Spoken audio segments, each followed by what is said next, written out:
My FOF has been in the shop for 2 weeks and haven't even gotten to it yet, and I couldn't take it anymore. I actually only lasted a week, but it took a while for this to get here. This is a Babylock Flourish 2, which is the same thing as the Brother Innova's NQ1600E. Just takes a lot less breath to say it. It's only a 6x10, but to be honest, I don't need a lot bigger than that. And my FOF, when it finally gets fixed, will do 13 3/4 by 14 1/4. It's like the biggest field in the industry. So I don't need another big machine. And I've started this film like 6 times, and my cheapy little camera is now in pieces because it would shut itself off. It was just doing all kinds of crazy things. It's only been used like 4 times. I haven't been put a film up in a month because I've been using my cell phone, and I had to take it apart to take the SIM card out because nothing will get that video onto my computer. It fights me every step of the way. Now it doesn't even show up in the list when I plug it in. I thought, I've got that little camera. It took great films when we went to Virginia. I'm going to charge it up. Got it out here today. It died 5 minutes. It wanted to film in black and white. Then it turned off and wouldn't turn back on. And now it will never turn on again. Anyhow, so this machine comes with 6x10 hoop and a 5x7. It does not come with a 4x4. And I checked, it was like $22 on Amazon, I think, to get the 4x4. So I thought, if I feel I need it, I will. Cord. A book I'll never read.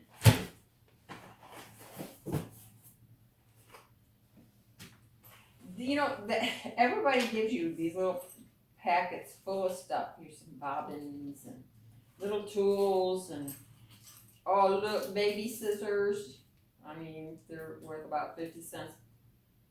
And I went and cut a thread.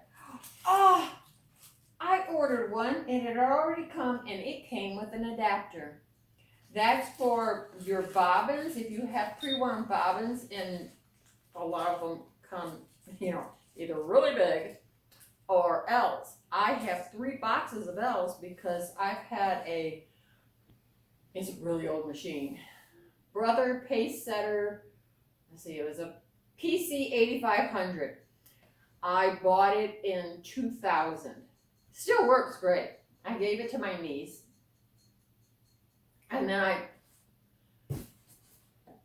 am medically retired and got bored. And she loaned it back because she's never used it. But it only does 5x7, and I couldn't do the stuff I wanted to do.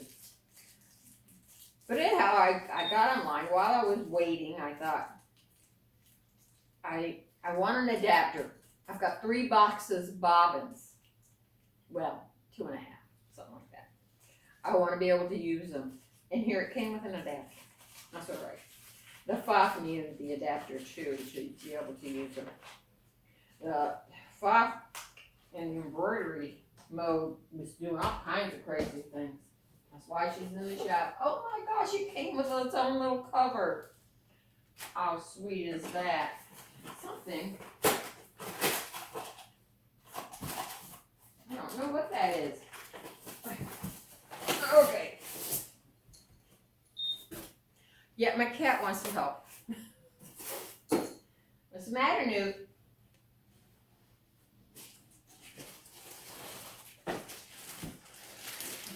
Embroidery arm taped into place. I think this is going to fit in my little spot just fine. I have the one table off to the side because even though the pace setter Could sew too. I think I only used it for sewing like twice. I had a fob that I had bought in '98, and that poor thing, you know, finally gasped its last breath a year or so ago. And I ended up with I've got a Viking Sapphire 930 I picked up, used. I had a Janome, real nice one, 7700, but it was so heavy, and in my sewing spot, it's very small. So whenever I do anything, because I've got a table behind me, so I either have to move that table when I'm gonna sew, if I wanna be able to get in and out to do things, or I do it on the table, and I just shove the sewing machine back. But the Janome was so heavy, and the medical retirement is because I injured my back. And I just couldn't do it anymore. So I sold it. Woman got it for a third of the cost. She loves it. I've talked to her a few times over the last year. She loves that thing. It was a really nice machine. And it could sew through a car. But I took it into the shop. Before I sold it, I took it in because, of course, I had to damage the needle plate.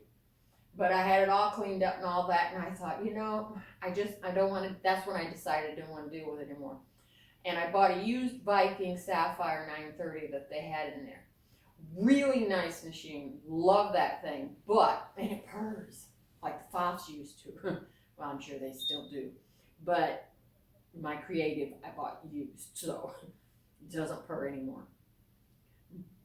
The Sapphire, it doesn't have a plate in front of the free yarn, and it'll it drives me nuts, I should say, because I'm used to resting my hands there, and I have nothing to rest my hands. And then I was hunching over even more so I finally said, you know what, I'll just get something else. So I ordered a Juki DX7, beautiful machine, and the foot pedal can be programmed.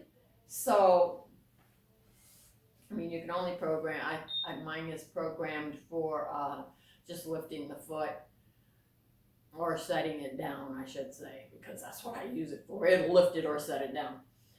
But I'll get my stuff in place, and instead of having to let go and touch something and then have to get it, I just can hit backwards on the pedal. Love that. But it's not a real game changer. And the new Vikings, the top of the lines, have multiple spots on the pedals because I was looking into them, but holy moly, they're like $15,000. I'm never going to see that again. I got to live off a very tiny little disability check, so no, not getting a big fancy machine ever again. This is more my style now. And there's nothing wrong with this machine. It's going to do everything I want. Oh goodness. It's not that heavy. I'm just that out of shape. How's that?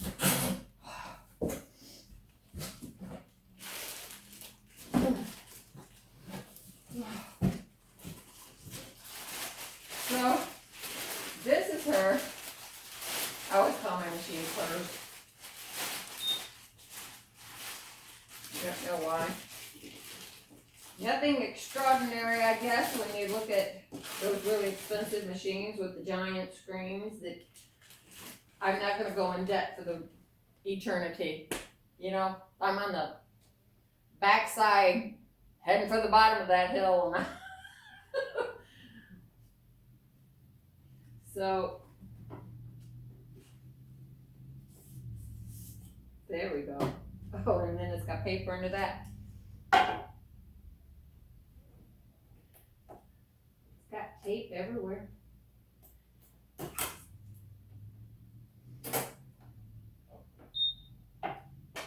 There. Ain't so pretty. Yep.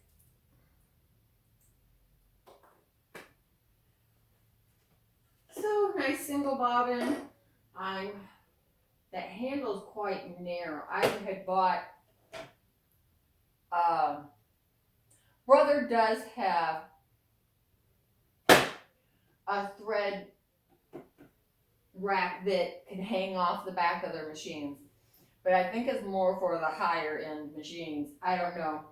They wanted like twice as much. They wanted a lot more for that one than the one for the Janome. And I was going to put it on the back of my FOF, which has a handle that goes all the way across. And even if it didn't work, I will just put a pedestal. I'll rig something up. But, when the FOF still didn't come home, and I got this, I'm not too sure it's going to hang off this tiny handle. Haven't even taken it out of the box. But looks like everything is very simplified. How does my husband put it? They make everything idiot-proof now. Well, that might be a good thing I'm getting senile. So threading is a breeze. It can wind a bobbin here. The only time I will use a wound bobbin is when I want the threads to match on the back. And I've always done it that way. If I'm going to have something, like say you're making a napkin and you're putting a little thing on embroidery flower in the corner or something, then fill your bobbin with the same thread you're using on the top. Your bobbin is not set up to only take this filament that they sell. It'll take thread. Think about it. If your machine can sew and embroider, obviously it can take different weight threads. But that's the only time I ever worry about it. Most of the time, it's not going to show. If I embroider on a shirt, then I'm covering the back up with something soft, iron it in place, some soft interfacing. If I'm doing it on a bag or something, then it's normally lined. So you'll put that on first, and then put your bag together. But once in a while, you do need to do it. But I'm going to stop here. This was a lot of talking and a whole lot little that is unpacking. And we will be back when it's all set up in my back room and ready to roll.